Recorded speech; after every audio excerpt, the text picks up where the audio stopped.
Good night and welcome to This Week in Review. This week covers the Skidoo Run, which was held on Saturday.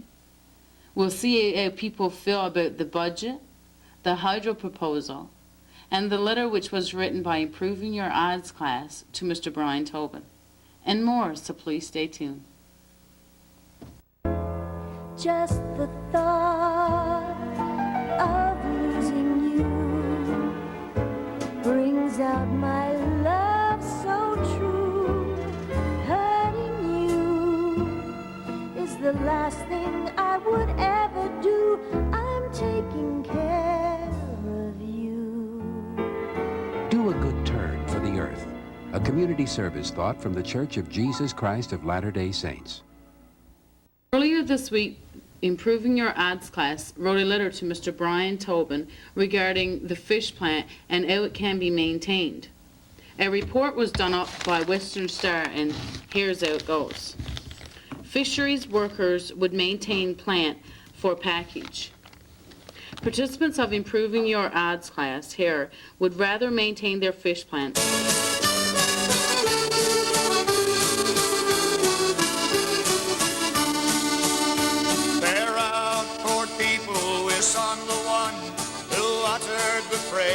Resettlement now, while resettlement pays. He sits on the dock and he looks across the bay and watches his memories as they pass on the waves.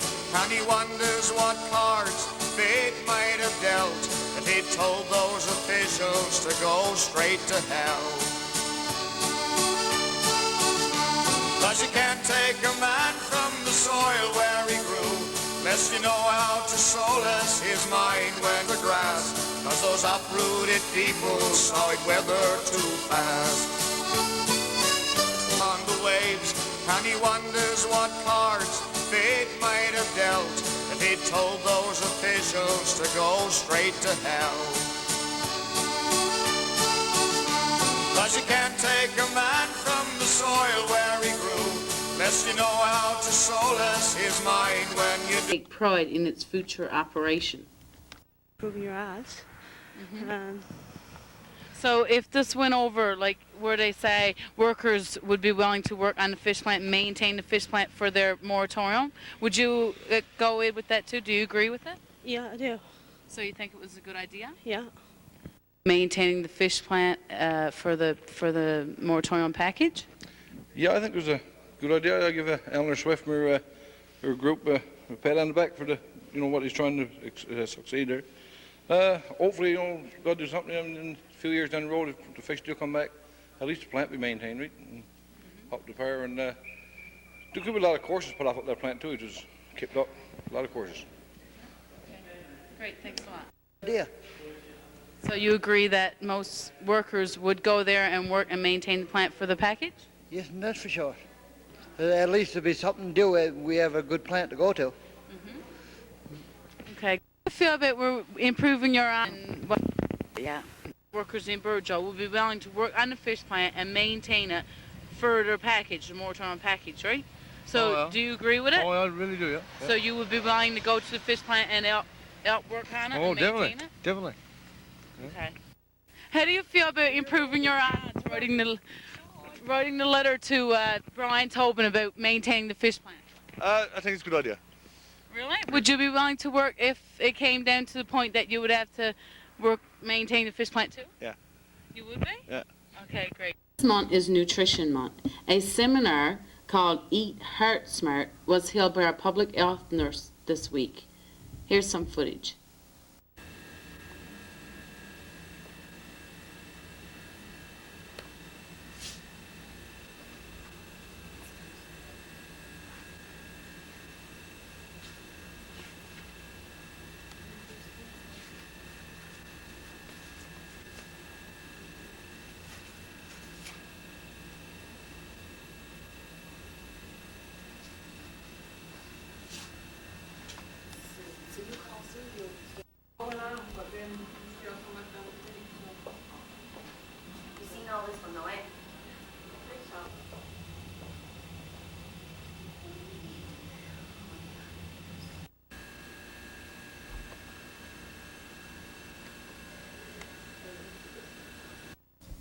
On Thursday, the provincial budget was announced. I was out to get comments from people regarding the budget as well. The provincial budget that came out on Thursday. Well, it didn't really affect me really much, but the gas went up, which I think, as far as I'm concerned, right now the gas is all enough. It shouldn't be up no further. And as far as the grants go, well, how can students afford to go to school right now? I mean, now it's costing them a fortune to go to school, and now to cut out their grants? I mean, it doesn't make sense to me. On the budget where it came out on Thursday? I don't really have much to say about that. Okay, do you agree with the gas going up? No. And what about now that they have student grants cut out from student loans? What do you think of that? I don't agree with that either. No? No. What? Because now they got to find a way to pay their own way. Would you like to comment on the budget when it came out Thursday? Well, I haven't heard much of it. I know the gas has gone up, and that's not strange. It's first in the taxes anyway. And I don't like the idea where they get the student grants cut out. That's going to make it harder for students going to school, especially, I mean, I think you only got one income family. I mean, it makes it even harder for the student to go to school, right? So I don't like that one. And that's about it. I've heard on the budget, to tell you the truth. I ain't heard too much on it. I don't feel very good about it, especially the part of grants. Like now students was finding it hard before, and now without grants it's going to be worse, right? So I don't agree with it. Not the part of grants being cut out. This is going up. Not very good about that. And what about the student grants where that's going to be eliminated? No, I don't think that's fair either. No? No, I don't. On Friday, I met with Mr. Gerald McDonald, president of the FFAWCAW Union. Good afternoon, Mr. McDonald. Thank you. I understand that you received a letter from DFO. Would you like to elaborate on that more? Yes, well, basically what have happened here is over the past couple of weeks, in-cart recipients have received letters from DFO stating if they weren't attending any ABE courses or intending improving your odds, then they may get their benefits cut. And also in that letter, our fishermen's education was not mentioned. So it certainly brought concern to our people that we have registered in our center, and we reacted immediately on that information that we received from DFO. And as of yesterday, we did receive a reply back from Mr. Don Sellers, who is the Director General with EIC, and he has certainly expressed his concern and stated clearly that the people that was registered in our education center do not have to attend improving our odds. Now certainly it'll be left to their discretion, but the letter was sort of a pressure tactic, the way it was stated, I feel anyway, that if you didn't attend, then you would get your benefits cut. So Mr. Don Sellers has certainly clarified that, and so anybody who's registered in our center, they don't have to attend improving your odds. It's up to them. They still can if they choose to, but I just want to get that clear. What if a worker, or previous worker, you know, someone from the fishery is doing a correspondence course, like, you know, at home? Would they, and they were asked to do this improving your odds, can they turn down then while doing a correspondence? Well, to the best of my knowledge, that a correspondence course at this particular time has not been covered under HINCART. Now, hopefully in the future that it will, but up to this point in time it's not covered under HINCART. So if that particular individual is not doing anything else but only the correspondence course, then he should get involved in other things. Okay. I understand that there's still a lot of people that isn't attending school. Do you have any plans of seeing the interest around town for? Okay, so I guess basically what at the present time, our education center, we have 220 people registered into that center. Now, if there's anybody out there who still wish to register into our center, they may do so by calling the center. The center is open 5 days a week and also 5 nights a week. They can call up to the center and register if they want to take the Plato system, and we also have expanded an extra classroom where we do exams, and our goal is to renew our contract when it expires as of March the 31st. And September we plan to expand again, so we will do level 1, 2, and 3, which is equivalent to grade 12 in ABE. So that's our goal. So if people who's not registered in the center and wish to do so may certainly call Mr. Pollard next week and register. Also, get back to your question. I guess Monday I'll be down and give you a message to put on your community channel in regards to certain courses being, I guess, expressed about in the community. And I believe that, you know, industrial mechanics is certainly a good course. And what we're going to be doing is opening the union offices on Thursday and Friday of next week to take the names of people who are interested in doing certain courses and see if we can get those courses put off in the community. I believe there's a lot of people interested in courses, and because they're not available in the community, they don't want to go outside to pursue that. So I believe that if we can do that and get the courses put off in the community, I think we will see a great interest into it. Away from that topic now, would you like to comment on the budget, seeing it was out today? Budget 94.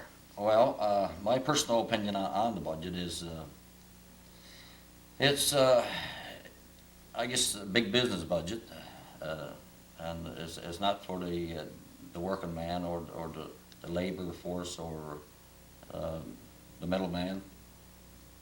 I mean, we see big reductions again in healthcare and education, and this certainly concerns me, especially when it comes to students into university and our graduates that's going to graduate again this year in the high school and the following years, where the student grants has been done away with, and that was a big asset to those students going into university, and certainly sad, because basically what will happen to the education system, it'll just be, you know, a wealthy family can afford to put their children through, and I guess the low-class citizen will not be able to afford to do it.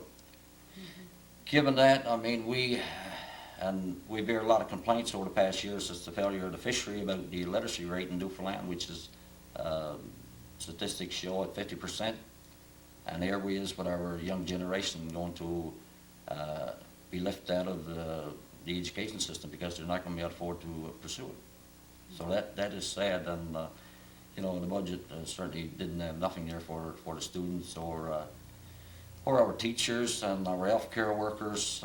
Those people is going to be drastically affected, and they've been knocked down for the last 4 years, and they're still going down further. So all of this stuff is serious stuff, and there's a lot to think about. Also in the budget, registration for motor vehicles, that'll jump to 50% in certain cases. It'll be $120 now for a small vehicle, to register a small vehicle. Price of gasoline, 4 cents on a gallon, which we've been trying to get gasoline prices down here in this community, and now we're seeing another increase. And at the same time, when you're hearing the federal government talk about reducing your in-cart payments, so how it is going to play a big factor on the livelihood of Newfoundlanders over the next year anyway. Is there anything else that you'd like to add?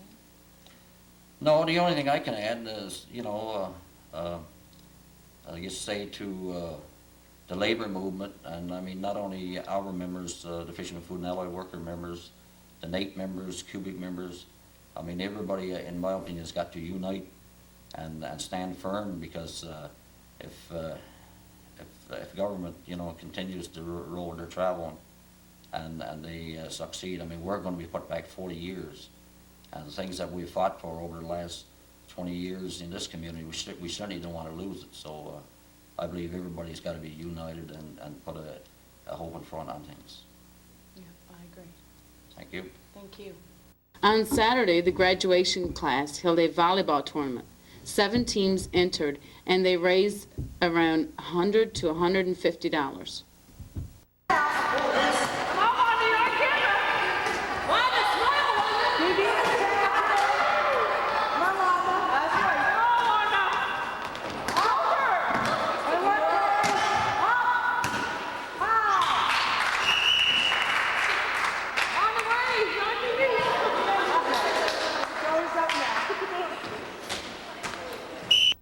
past weekend there was a hockey tournament held in Cornerbrook. The bantams and the peewee division attended. Although they didn't win the games, they did bring home a few awards.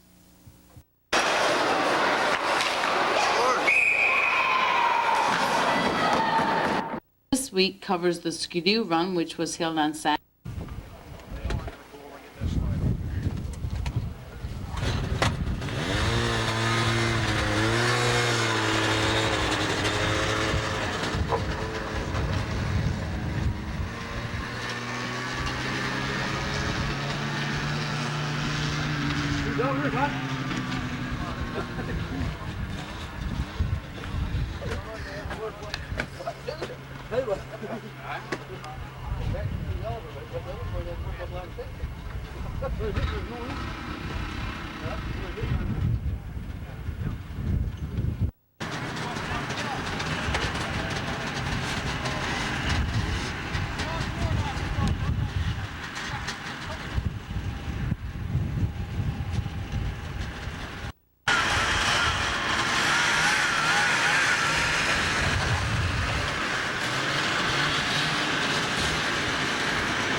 Riders from Randy.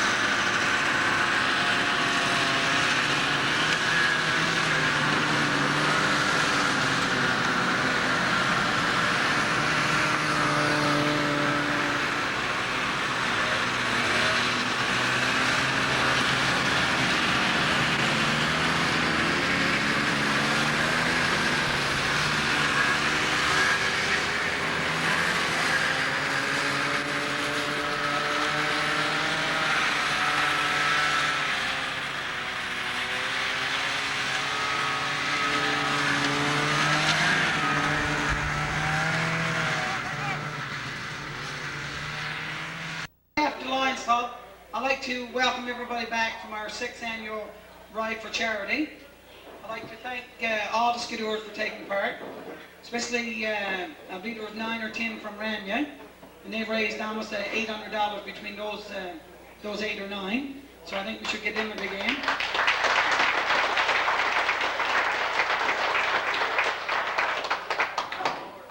And we had another rider, Mike Inks, he was from out of town, so we give him a big hand too as well.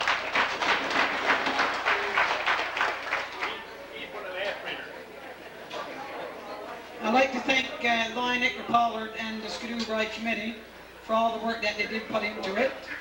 And also, there were some other individuals that's not in the Lions Club that helped out a lot.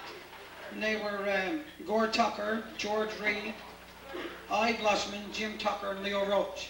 And if I forgot anybody else, blame it on Frank Ann. Blame it on somebody else.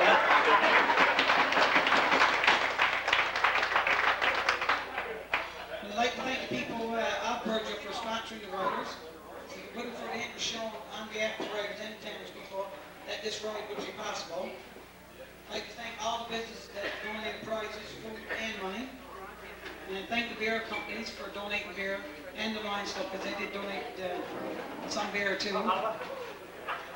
Although we never got up to Oak Brook, I still like to thank them for offering us to come up to the site. So probably next year we might get up there for another year anyways. I'd like to thank Lion, Todd Strickland, and Blaine Marks for doing the registration. And the most important, or one of the most important, the entertainment committee for the breakfast this morning and the soup and the sandwiches this evening. I think it was a good bowl of soup. I ate some earlier, so I'll let you be the judge of that. I think it was a good bowl of soup. You're still alive.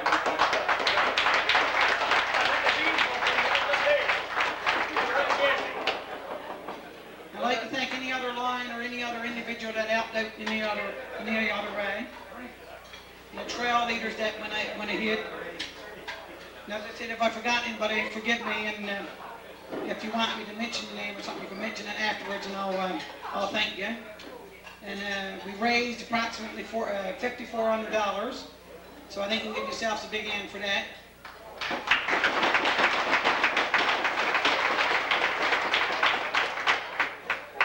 I'd like to thank RCMP for coming along, Constable Sheen, I believe it was, and Rod Castle for doing up the first aid kits. So that's about all I got to say. I'll pass it over to Lion Icker Pollard, chairman of the Skidoo Ride.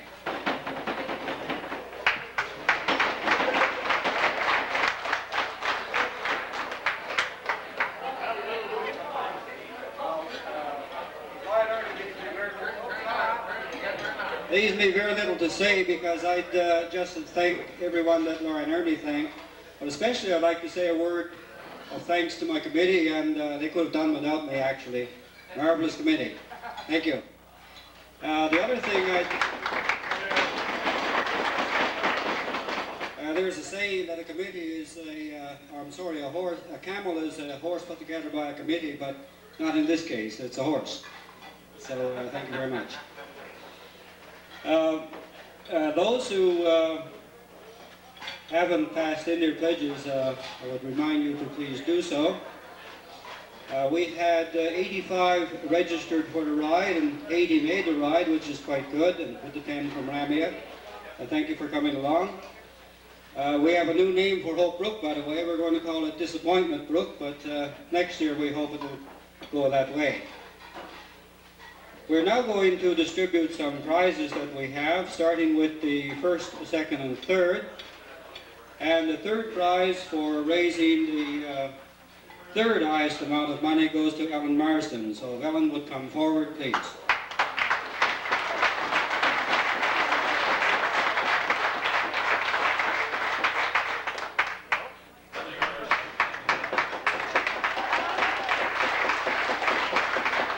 Very much the riders from Ramia, and we're very pleased that the winner of the second highest amount raised $180, Boyd Keeping from Ramia.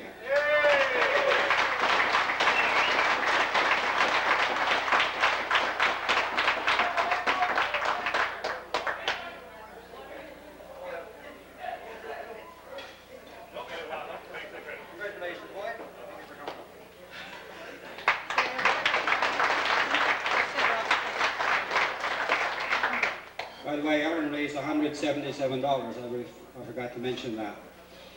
And the Highliner for raising the most money, a very special thank you to the winner for raising $835, Gail Ingram.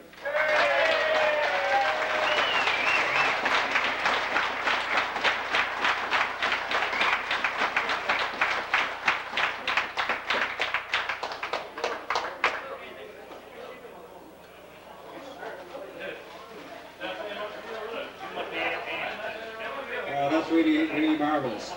We're now going to draw for some prizes that you see on the tables up here. And we're going to start with everyone's name in the bag, and starting with the highest valued prize. And we're going to have lions from the committee, Nate, Lou, and Frank, do the draws, and we'll ask you to come forward and accept your prize when your name is called, please.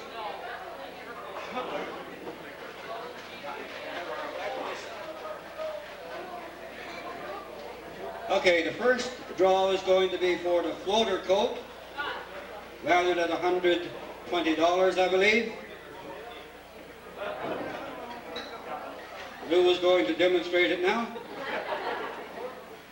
Not big enough. And the winner is Shannon Skinner.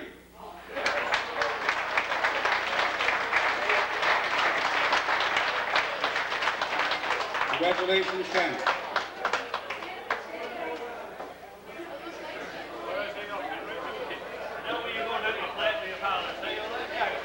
And the second draw is for a pair of Skidoo boots. Oh, you never got it.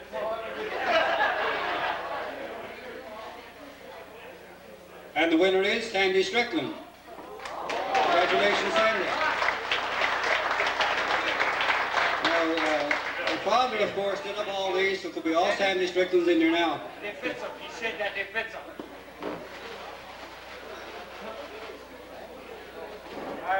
The next draw is for a gift certificate from Riffs for $25. And the winner is Gail Ingram. Congratulations, Gail. The fourth prize, a pair of Skidoo mitts. They are also from Riffs, I believe.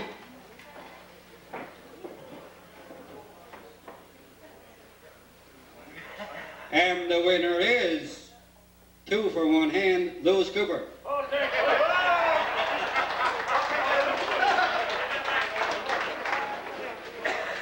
Now we got 1 for each hand. Change his mind. Number 5, we have 6 draws now for gas cans. And the first one, Linda Eric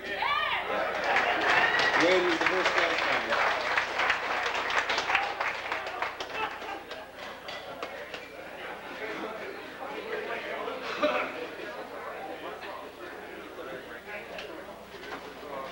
And the second winner,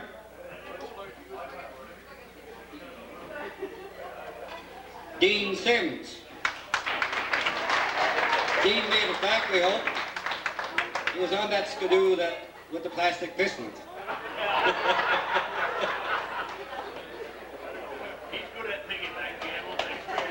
And another gas can goes to Clayton Mead. One of our captains. Next gas can to Ryan Ingram.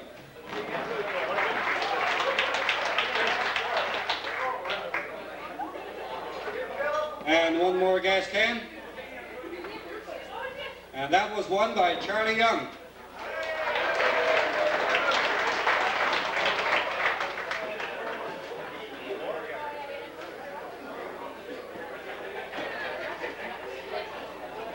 Charlie had a little bit of trouble on the ride, but nothing serious.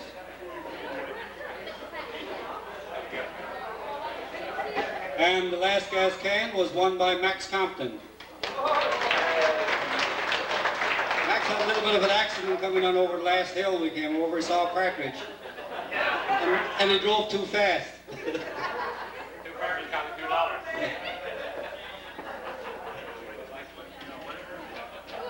Next we have a draw for 3 draws for T-shirts. And the first one, Max Rose.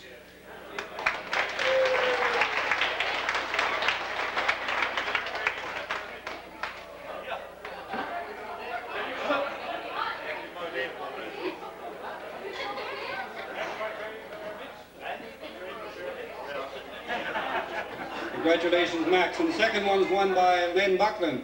Come on, Leonard.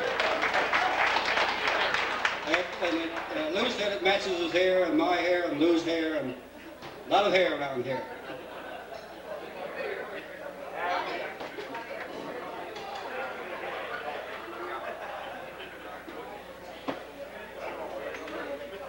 And the last T-shirt is won by Calvin Parsons.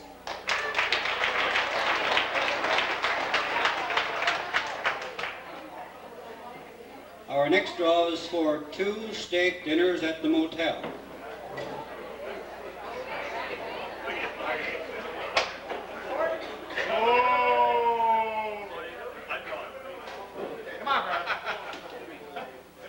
And the winner is yours truly.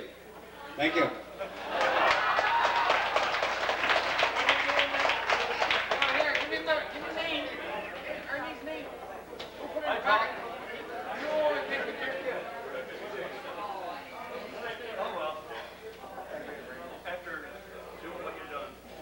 And the other steak dinner is won by Chris Hare.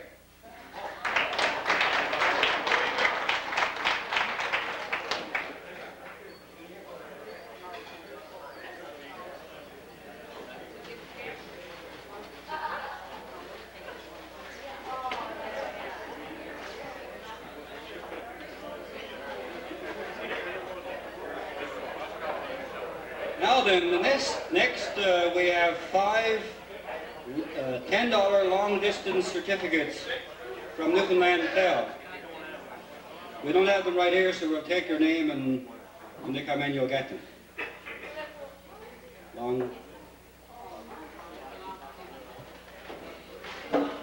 So for our $10 telephone call, the winner of the first one from Ramia, Lauren Keeping. You can call home now, Lauren.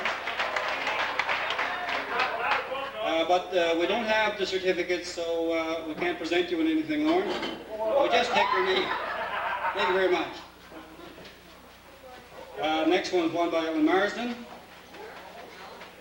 Ellen Marsden.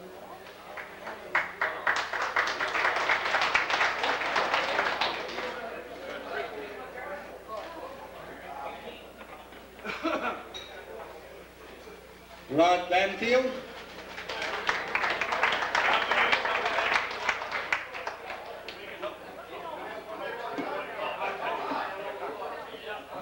Call back from Tecowitz. And Joyce Warren.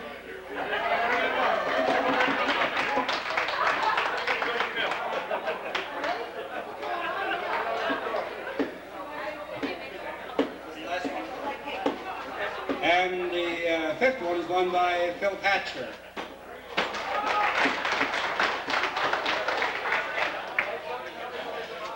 Our next draw is for, we have 24 draws now. This is long drawn out for Skidoo oil. I believe it's 4 containers in each draw. Some 2, some 4.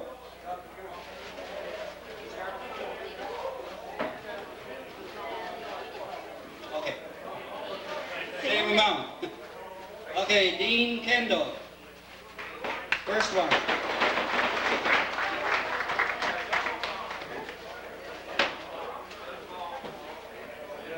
Second one, Mike Parsons.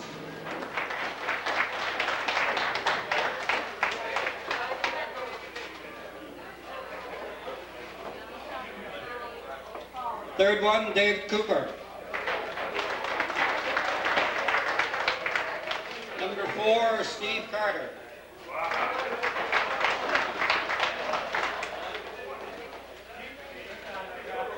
Number 5, Chess Durnford.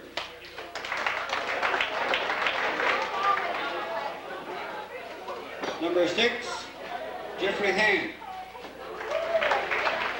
Jeff. Number 7 is Owen Rossiter.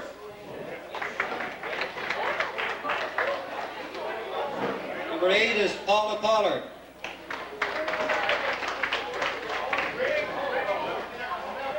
Number 9 is George Reed. Number 10 is Jim Tucker. Number 11 is Wally Eric.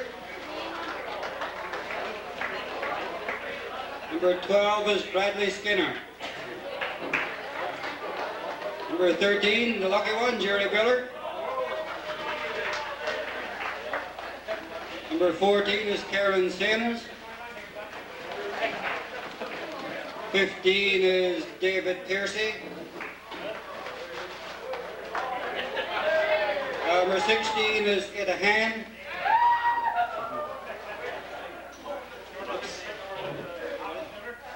17 is Roger Marsden.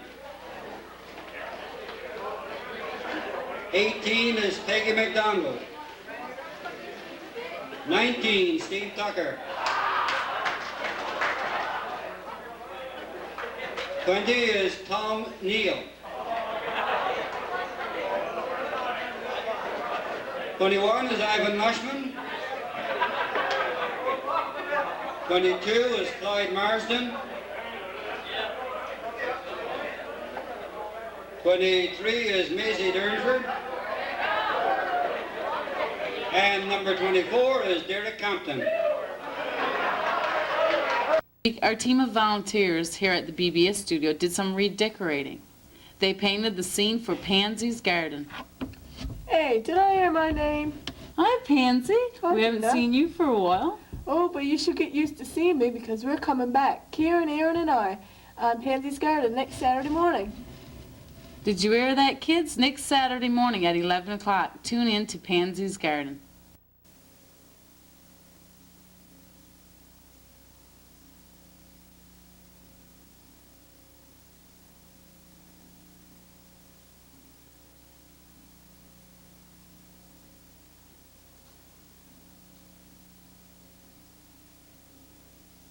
We'll see how people feel about the hydro proposal.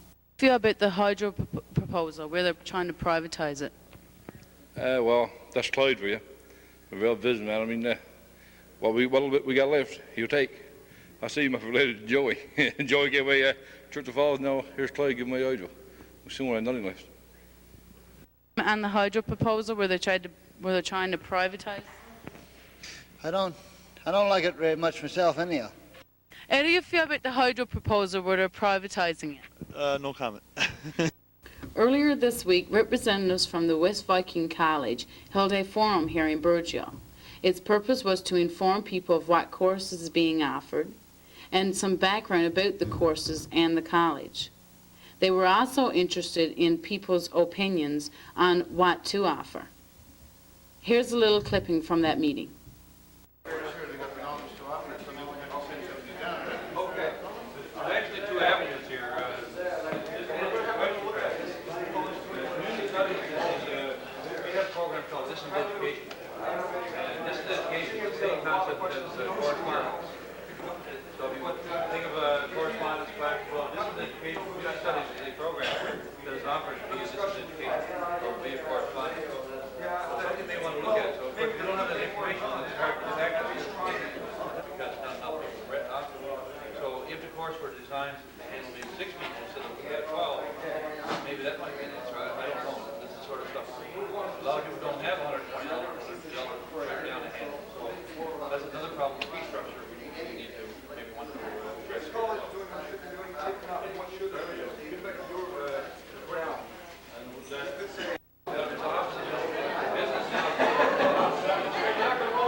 don't know how many other people would be interested in doing the course. They feel like they're off by themselves. And maybe if a person could go around and find out how many people are interested in different things, or there was a person that these people could come together to meet with, that might be a good idea. Generally, what I think our group felt was that the college should establish a beachhead in Virgil. By beachhead, I mean a campus or at least a sub-campus. And of course, as like Steve said, I think with your hospitals no longer being used. This week's food for thought is, give what you have. To some, it may be better than what you dare to think.